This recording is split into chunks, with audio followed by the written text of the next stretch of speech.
Днес, дами и господа, смятам да създам изцяло нов вкус на лава бер. Както си съществувах онзи ден и си помислих, какво ще стане? Hear me out. Ако смесим Xmas Magic с бисквитката, няма да се получи нещо като коледен штрюдел. Не знам, може да е гадно. Сега ще ги смесим и ще разберем. Вадим една фенси чашка. Сега докато ги смесим, ще ви отговоря на най-често задаваните въпроси за лава бер. Енергийни ли са и газирани ли са напитките? Отговорът е не. Лава бер нямат въобще енергиен елемент. Даже нямат захар. Също така не е газирано, даже по-скоро бих го класифицирала като вода, отколкото към която и да е друга газирана категория. Има ли някакъв вид кофеин в тази напитка? Няма капка кофеин и е напълно подходяща за деца от всяка възраст. Моля поне ти ми кажи от кой магазин да си поръчам. О, как рязко замириса на Коледа. Може да си поръчаш новите коледни лимитирани вкусове на Лава Бер БГ. Може да си поръчаш всеки вкус от там. Това се получи много странно. Всъщност не мирише зле. Мирише точно както си го представях, че ще бъде. Къде не го намирам. Ако не сте успели да намерите лава бер във вашия град, напишете един коментар откъде сте. Ако някой знае къде е лава бера, ще ти отговори на коментара къде да го намериш. Така, дами и господа, на здраве. Лава мечка страх, мене не. Трябва да го пробвам пак. Това е точно както си го представя. Нямам търпение да кажа на всички за моето велико откритие. Ако искате коледната лаборатория на Линшо да смеси някои други два вкуса, пишете в коментарите, кои искате да бъдат те.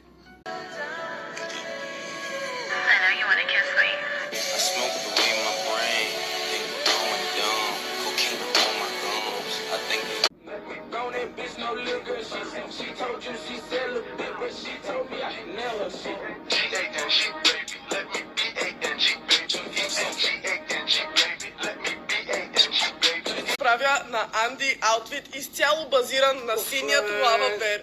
Хора, сега трябва да се опитам да намеря нещо, което да мачва перфектно на синият цвят на този лава бер. Влизахме, Анди каза, че иска този халат, но не си мачва съвсем с моят лава бер. Да му измисля нещо по-официално. Не мога да преценя дали това е за мъже или за жени. Намерихме мъжки половери, чакай да ги видим. Намерих един шал, който се мачва перфектно с този половер, ще го видите накрая. До тях има официални панталони. Той специфично започна да се оплаква как не е обличал официални дрехи и сега ще го направим изключително официален. Последното нещо, което намерих е това грамадно синьо яйка, което не е много официално, но мисля, че е единственото.